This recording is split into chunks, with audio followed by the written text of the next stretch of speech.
Hello Math 45 students, this is Cindy Enrique and we're going to continue chapter 5 on page 41. So we're going to be going over section 5.8, which is modeling using variation. So the first variation that we're going to be using is direct variation. So the x and y are related by the equation of the form y is equal to kx to the n. So here the k is fixed, and the y and the x is going to depend on the variables that you're going to have.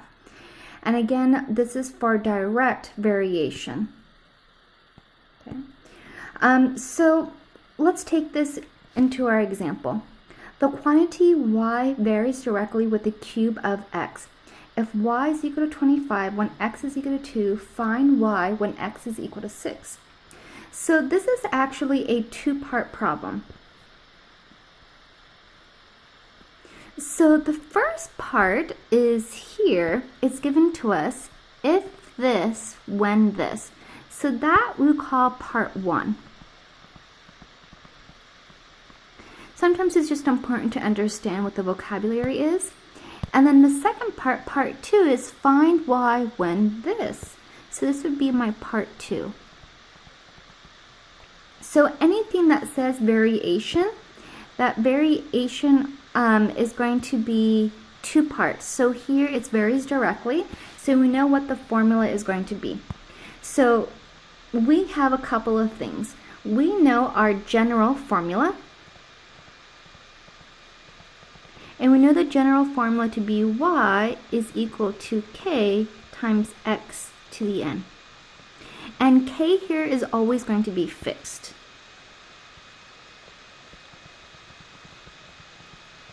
That is what you're going to be solving for. So you want to solve for x. Or sorry, solve for k. That's what I meant. So you're always trying to solve for your k value. Okay? That's what part 1 is going to be all about. So what do we know? Well, we know that y is equal to 25. And we also know that x is equal to 2. So, and we know that cube of x, that means x to the third power. So we're going to have that my y is equal to my k times x to the third power, since it's the cube of x. So here, when I plug in my values, I have 25 is equal to my k. And here, my x value that I'm plugging in is 2 to the third power. So 2 to the third power is 2 times 2 times 2, which is 8. So I actually have that 25 is equal to 8 times k. So to get the k by itself, I am going to divide by 8 on both sides. So then that way, I am going to get a decimal. Or you can leave it as a fraction, that's fine. But 25 divided by 8 is actually a 3.125. And that's equal to my k value. So you're going to use that and plug it into part B. So for part 2, you're going to use that k was equal to 3.125 because that came from part 1. And so the new information that we have is we have find y when x is equal to 6. So we still have that y is equal to my k value, and I still have my x to the third power. So I need to figure out my y. That k value that I figured out from part 1 is that 3.125. And the x is what I'm trying to figure out. Find y when x is equal to 6. Oh, here we go. So x is equal to 6. So I'm going to have 6 to the third power. Okay. So now I'm going to have y is equal to my 3.125. And I'm going to have 6 to the third power. So grabbing my calculator, 6 to the third power is 216.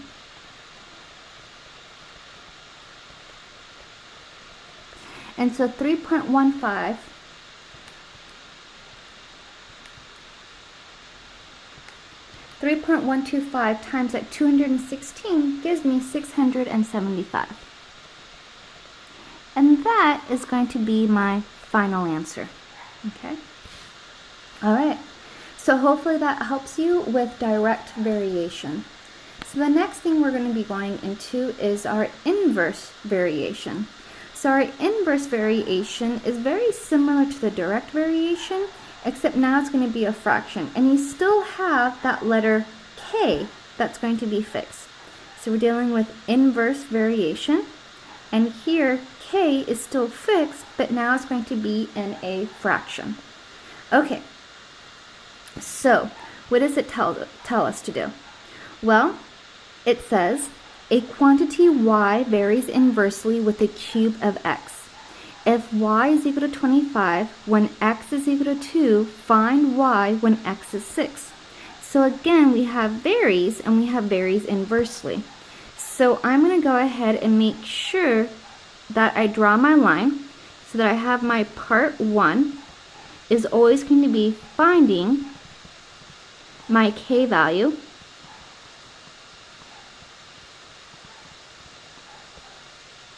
And my part 2 is going to be using the k value that I had just found in part 1.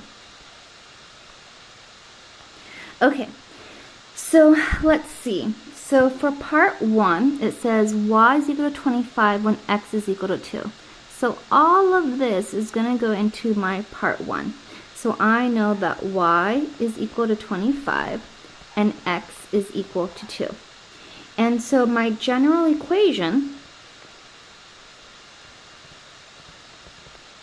is going to be this.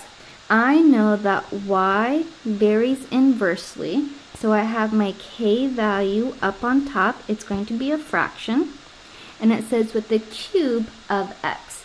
So here, because it says cube, I have x. Oops, let's undo that. And since I have the cube, I know that cube means x to the third power. So x to the third power. So now I'm going to be plugging these values in so that I have 25 is equal to my k value. That's what I'm trying to figure out. And here the x value is 2. So 2 to the third power. So again, I'm going to have 25 is equal to, up on top, I have my k, and 2 times 2 times 2, 2 to the third power is 8. So to get rid of that 8 on the bottom, what I'm going to do is I'm going to multiply by 8 on both sides. So 25 times 8, that is going to give me 200. So that 200 is equal to k. And that's what part 1 is always about, is finding my k value. So we use that for my part 2. We know that k is equal to 200. So now for part 2 it says what we're going to be using. It says find y when x is equal to 6. So I know that y is equal to, and since it varies inversely, it's the fraction. Up on top I have k, and down at the bottom I still have that x to the 3. So I have y is equal to, and that k value that I found from part 1 was 200. And now I have 6 to the third power. So this is really that y is equal to, and I have my 200 up on top, and 6 to the third power is 216. So I am going to get that y is equal to a fraction, or sorry, a decimal, and that decimal is 0.926. Okay. And that was varies inversely. So the last one that we're going to have is going to be varies jointly. Or sorry, yeah, joint variation. So for joint variation, all we have is going to be this formula. So joint variation and we have multiplication. X is equal to k times y times z. So, for example, it says a quantity x varies directly with the square of y and inversely with the cube root of z. If x is equal to 6 when y is equal to 2 and z is equal to 8, find x when y is equal to 1 and z is equal to 27. So I'm like, okay, there's a lot going on here, but I can deal with this. So I know that I'm going to go ahead and split this, so I at least know what I'm doing. So for part 1, always, I am finding k.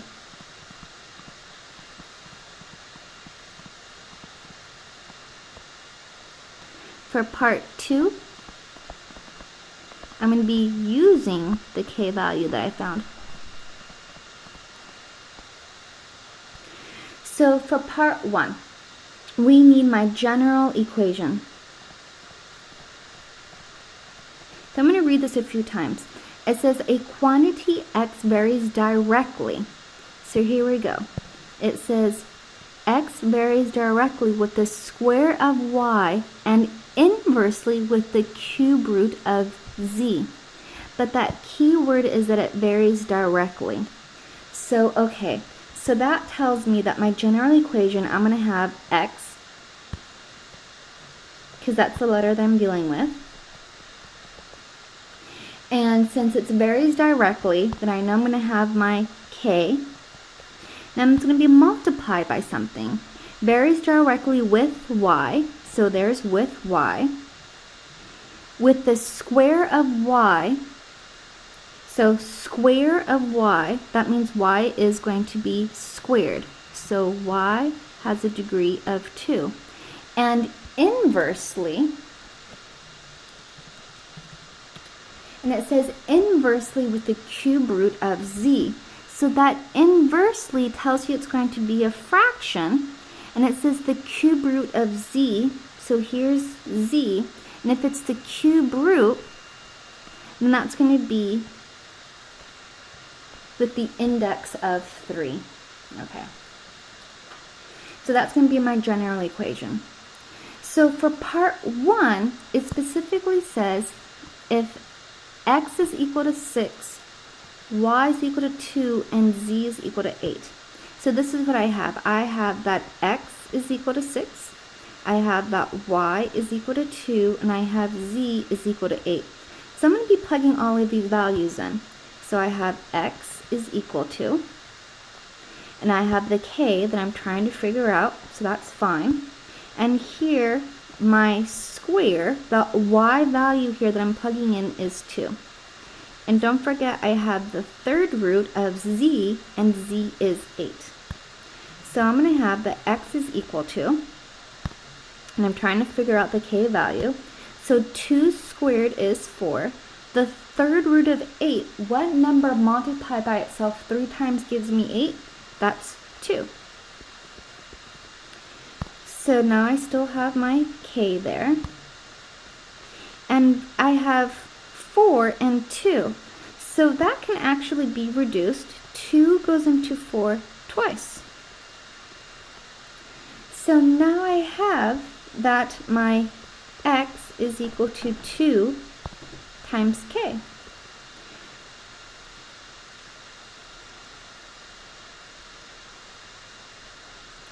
And don't forget, I specifically said that my x is equal to 6.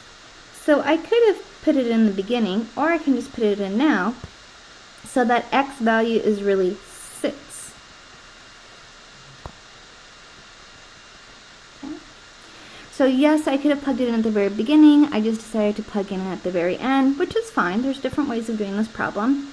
So if I divide each side by 2, 6 divided by 2 gives me 3. So now I have found my value of k. So now that I found my value of k, I can figure out what I'm supposed to be doing. So I'm going to go over to my part 2. Now I'm going to be using that k value. So I know that k is equal to 3. And now for that second part, it says, hey, find x find x when you have y is equal to 1 and y is equal to 27. So you have that y is equal to 1, and you have that z is equal to 27. And you know that you have your general form. You have that x is equal to your k value times your y squared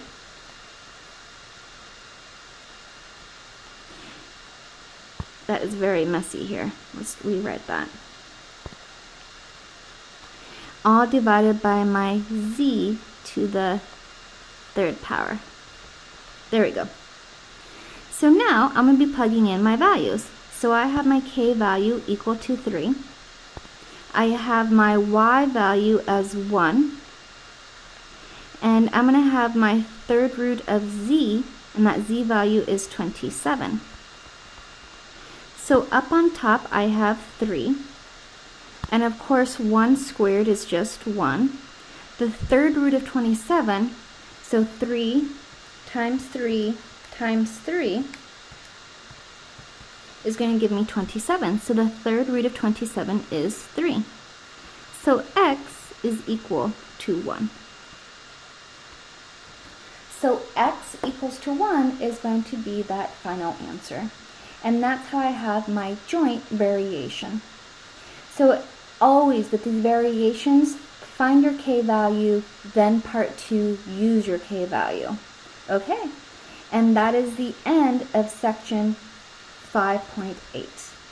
And if you guys have any questions, please feel free to email me.